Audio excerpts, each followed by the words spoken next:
আম্মুকে কে মারছে? হ্যাঁ, কে মারছে?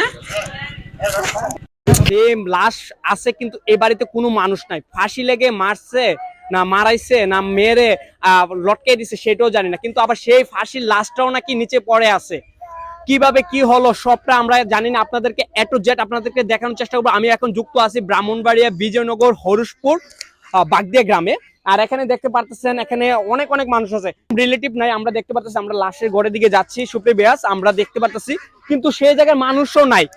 এখানে কি অদ্ভুত একটা ঘটনা ঘটলো এ বাংলাদেশে, স্বাধীন বাংলাদেশে এরকম যেটা আত্মহত্যা করাইছে না করছে আমরা সেটাও জানি না। দেখতে পাচ্ছি সুপ্রিয় বিয়াস, একটু আপনারা দেখাবেন।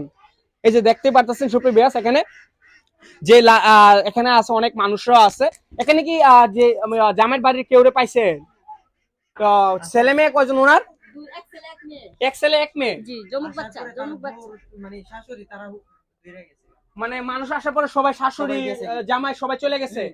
যাই হোক, দেখতে পারতেছেন যে বিষয়টা কতটা ঘোলাটে। এবং আমি আসার পর কিন্তু 999-এ কল দিয়েছি আইসিয়া এখানে, কিন্তু লাস্টটা সহকারে এখানে ডেড বডিটা পড়ে আছে, যেটা নামিয়ে ফেলছে। আমি লাস্টটা দেখাচ্ছি না, ফিমেল পারসন। এবং যে অনেকে বলতেছে গলায় যেটা ফাঁসের মতন এগুলা না, এটা আমি আর দেখাচ্ছি না। আর এখানে দেখতে পাচ্ছেন সবাই বলতেছে এটা অনেকটা ঘোলাটে। প্লিজ সবাই ভিডিওটা বেশি বেশি করে শেয়ার করে দেন। আর যে এই বিষয়টা আর এমন করে যেন কোনো মানুষ আর না পারতে পারে। আমার মনে হচ্ছে এই বিষয়টা একদম ঘোলাটে বোঝা যাচ্ছে এখানে। আমি আর কিছু বলছি না, আপনারা কমেন্টে জানাবেন। সবাই ভালো থাকেন, সুস্থ থাকেন। আর ভিডিওটা আবারও বলছি বেশি বেশি করে শেয়ার করেন।